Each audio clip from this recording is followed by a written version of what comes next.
In this video I am going to discuss about bad credits and anxiety in families. John D. Rockefeller said once, "I believe that thrift is essential to well-ordered living." Martha was having a restless night.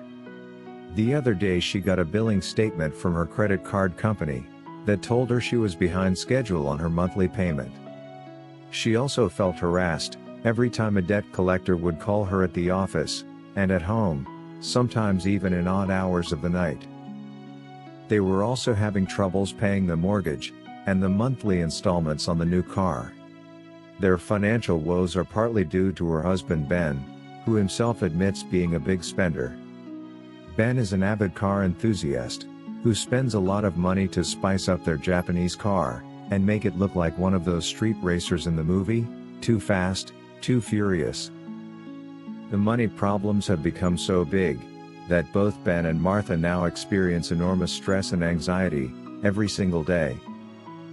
Due to their financial difficulties, they now quarrel a lot and exchange the blame for falling into the debt trap. It is no wonder that money is now one of the leading causes of divorce. Money, or more appropriately, the lack of money, is one of the main reasons for stress and anxiety in marriage. In the United States, the average household has at least $9,200 in credit card debt. The Bens and Marthas hardly know about the strategies and techniques to gain financial success. The common mistake among hard-pressed couples is spending more than they make. Lack of discipline in the use of credit cards also leave many people enslaved to making payments to settle both the principal loan and interest fees. We all face different challenges and pressures about money. It can be really overwhelming to face these financial problems if nothing is done about them early on. Because of the constant demands to meet our day-to-day living expenses, it also becomes the leading cause of stress and anxiety that can eventually ruin your emotional and physical well-being. But money should really help us improve our lot and not make our lives miserable. In order to lessen the pressure brought about by financial problems, it may be helpful to read and consider the following financial management advice. First, develop a realistic budget. This is the very first step you need to take to regain control over your finances. Make a list of all the money you owe or bills to pay, then decide to pay them one by one, based on your fixed paying capacity. Also, it is good to make a list of all other sources of income. The next step is to write down all your fixed expenses like mortgage, rent, car payments, electricity, credit cards, and insurance premiums. After that, determine just how much money you have left to know exactly how much you have left to spend on other things.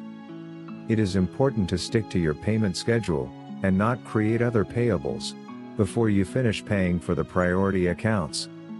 It is highly recommended to keep a small notebook that you can use to list down all your expenses.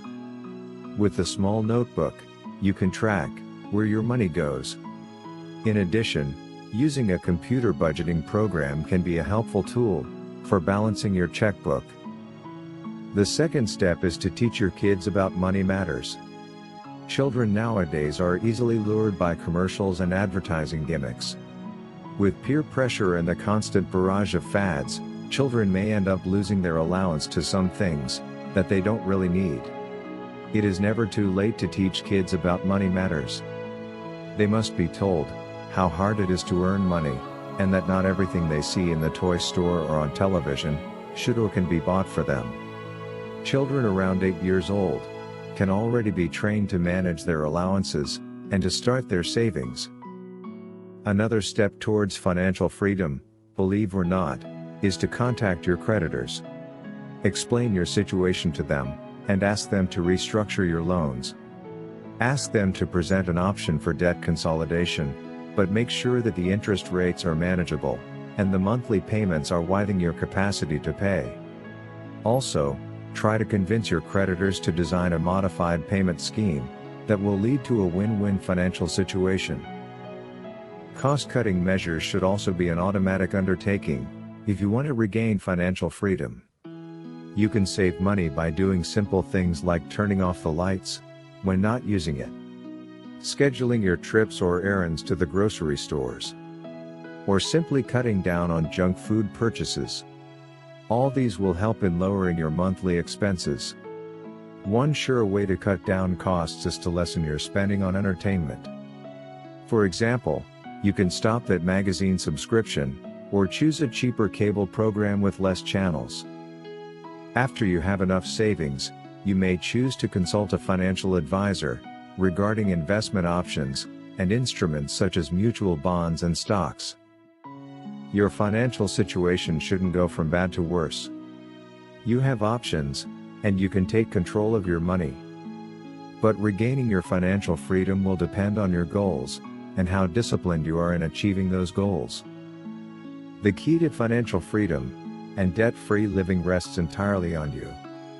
Being free from debt is, after all, a big stress relief. Hope you find this video, Bad Credits and Anxiety Among Families, useful. And if you want more videos on bad credit loans, make sure you subscribe and turn on notifications so you don't miss out on future videos. If you feel the content is useful, please hit the like button.